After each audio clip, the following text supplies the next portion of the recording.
आप लोगों ने पूछा था ना कि एप्लीकेशन कब आ रहा है। आ गया है तो डाउनलोड कर लेना। हमारे कार्यक्रम के जो डिस्क्रिप्शन है उसमें आपको आज वाले कार्यक्रम के डिस्क्रिप्शन में वो उसका लिंक मिल जाएगा। आप वहाँ ज़रूर जाइए, उसे डाउनलोड करिए, अपने मोबाइल में रखिए। प्रत्येक दिन का पंचांग आपको वहाँ मिलता रहेगा। मैं अब प्रत्येक दिन आप लोगों को कुछ अच्छी बातें वहाँ पे लिख दिया करूँगा, उसे ज़रा संभाल लेना। और प्रत्येक दिन का कार्यक्रम भी आपको वहाँ मिलेगा, पर वो अगले महीने के 5 तारीख के बाद में। रवि रावल जी जिन्होंने एप्लीकेशन तैयार किया है, उन्होंने मुझे ये बात कहने को कही है कि पंडित जी सबको बोल दीजिएगा कि 5 रेटिंग ही देंगे और ज़रूर कुछ न कुछ लिख भी देंगे। इससे एप्लीकेशन का भविष्य सुधर जाता है हमारे भारत की तरफ। दूसरी बात है, प्रत्येक दिन का कार्यक्रम तो वहां मिलेगा ही, कुछ अच्छी चीज़ें भी आपको वहां मिल जाएंगी। इस वजह से उसे ज़रूर एप्लीकेशन को डाउनलोड करिए और पता नहीं देख लीजिए, अगर कुछ अच्छा लगे तो ज़रूर सबको बता दीजिए। शुरू करते हैं आज का कार्यक्रम।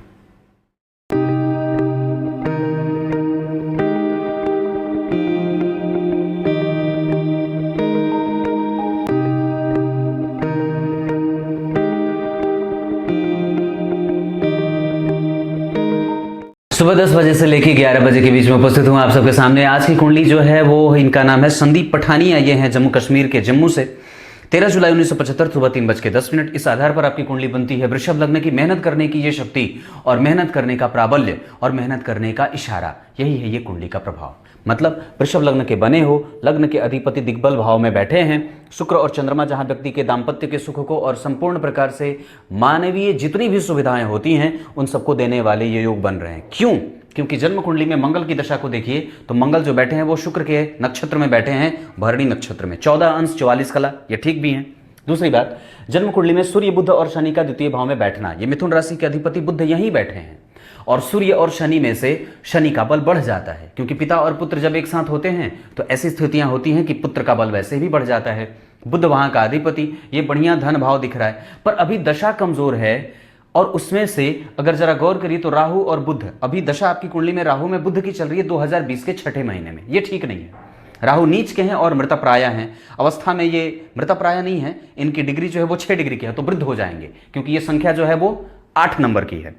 अब जरा गौर करिएगा तो जन्म कुंडली में राहु और केतु का प्रभाव अगर लग्न में बढ़े तो व्यक्ति को दूसरों के ऊपर आश्रित करके धन अर्जित करने वाला बना देता है और अपनी दशाओं में वो व्यक्ति को ऊपर से ला करके नीचे पटक देता है।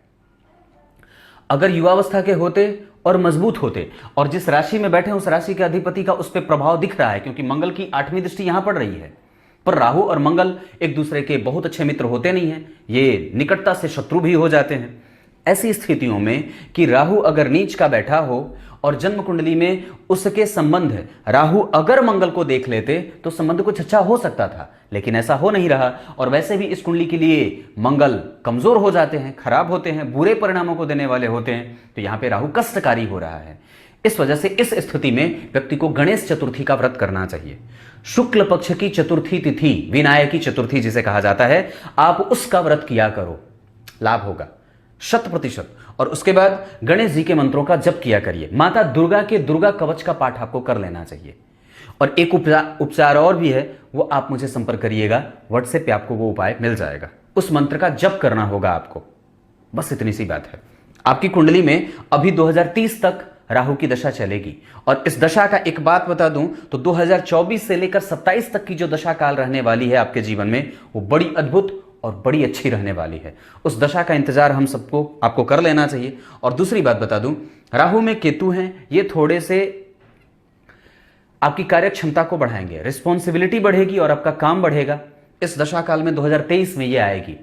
और उसके पहले तो राहु में बुध हैं। इस दौरान के काल को आपको गणेश जी को समर्पित करके अपने आप को, अपने जीवन की नैया को आगे बढ़ाने का इंतजार करना चाहिए।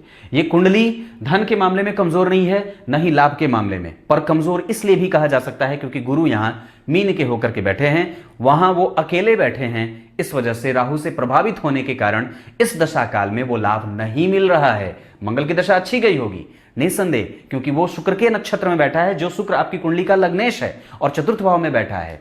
पर गुरु को जरा देखिए तो वो आपकी कुंडली में 29 डिग्री के हैं श्रीमान, वो कमजोर हो रहे हैं और बैठे हैं रेवती नक्षत्र में। जो बुध स्वग्रही तो है, पर जन्म कुंडली में वो आपकी कुंडली में जरा गौर करिए तो नवमांश कुंडली में वो ऋण भाव में बैठा, दशमांश कुंडली में वो बुध जा करके जन्म कुंडली में सूर्य की राशि में बैठ रहा है गुरु और मंगल के साथ, जो कि आपकी कुंडली का धनेश है, जहां राहु खुद उसको बिगाड़ रहा है। राहु आपकी कुंडली में धन को लाने का प्रयास नहीं बल्कि धन को रोकने का प्रयास कर रहा है। व्यय की स्थितियां ज्यादा बनी हुई है, मानसिक विकृति कमजोर हो रही है, मानसिक विकृति की स्थिति बनी हुई है, कमजोर नहीं बनी हुई है, ये बात बन रही है। पर उसके लिए मुझे लगता है कि आपको गणेश जी की पूजा और माता दुर्गा की पूजा कर लेनी चाहिए। बजरंगबली की पूजा के लिए अगर मैं नहीं कहूं तो भी चलेगा, लेकिन इस दौरान 2 देवताओं की पूजा आपको करनी होगी। दूसरी बात बता दूं, ये दशा काल आपकी कुंडली में आपके लाभ को प्रभावित कर रही है, आपके व्यक्तित्व को प्रभावित कर रही है और साथ ही साथ आपके पराक्रम को भी बहुत ज्यादा नहीं करवाने वाली बन रही है। मतलब आपको आलसी भी बनाती है, दिन भर थका थका सा रहे, कुछ भी नया करने का मन ना करे और हमेशा ही व्यक्ति निगेटिविटी से गुजरता रहता है। ये सब राहु का प्रभाव होता है। उठा के पटक देने वाली स्थिति राहु करवाते हैं, अक्सर ऐसी स्थितियां दिख रही हैं।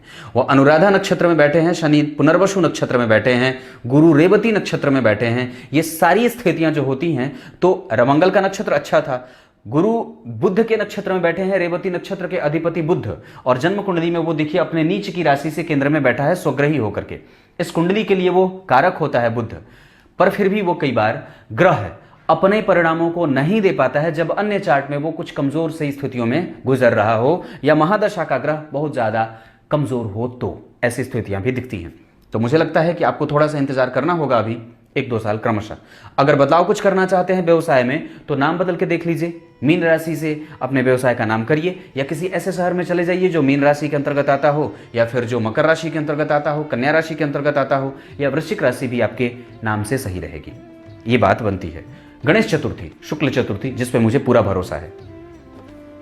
अब नमस्कार करता हूं।